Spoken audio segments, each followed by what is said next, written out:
There's lots of really old work in social psychology suggesting that the way other people act can have a really strong influence on us. So there are a set of studies back in the 50s about conformity.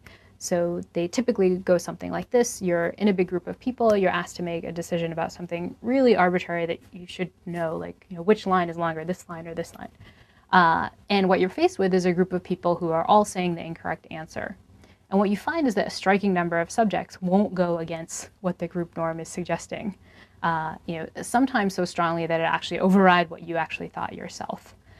So the presence of other people and what other people express as their preferences or their knowledge and so on can affect us in a really deep way. Again, typically for positive aspects, these are probably the things that allowed us to develop rich cultures and so on, but they also have a negative aspect as well. So I think the implication is that we really just need to realize that this bias is there, realize that we're affected by these things, and hopefully that'll let us get better about it. Often a lot of the biases that we study and other psychologists study, the real problem with them isn't necessarily just that they're there, that we make errors or we show these illusions and so on. It's that we really have a strong feeling that we're not affected by them. So when you show these kinds of biases and errors in demos and class, students who succumb to them are shocked, and students who just hear about people succumbing to them kind of laugh like, I wouldn't show that bias.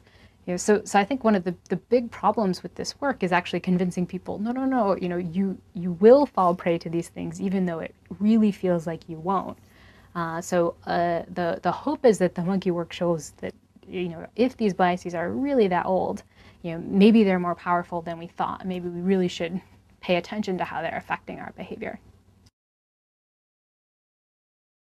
We really are affected by our own expectations. So what we taste when we're eating a particular meal or drinking a particular wine is really based not on the actual taste of that thing, but our expectations about what we know from the past.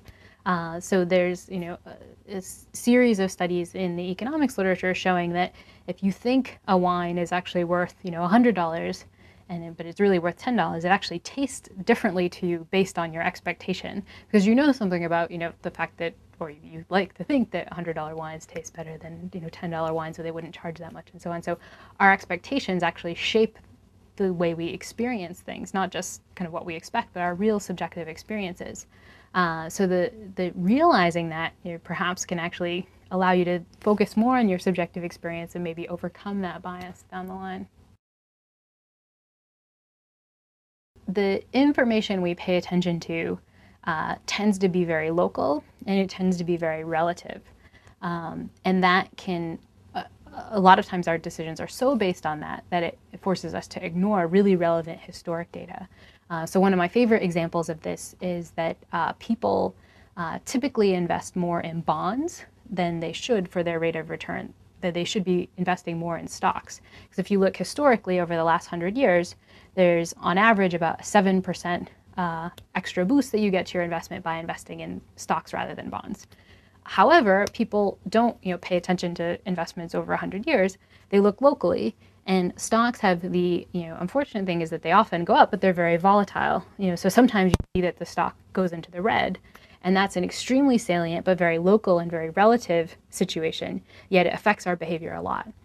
So much so that a Nobel Prize winning economist who won a Nobel Prize for actually coming up with an algorithm for how you should put stocks and bonds together, when folks looked at his own portfolio, he didn't do that. He actually invested more in bonds than he should have too. So even people who should really know better, who should have the historic approach looking over long time scales, aren't. They too are falling prey to these really local, really relative kinds of comparisons.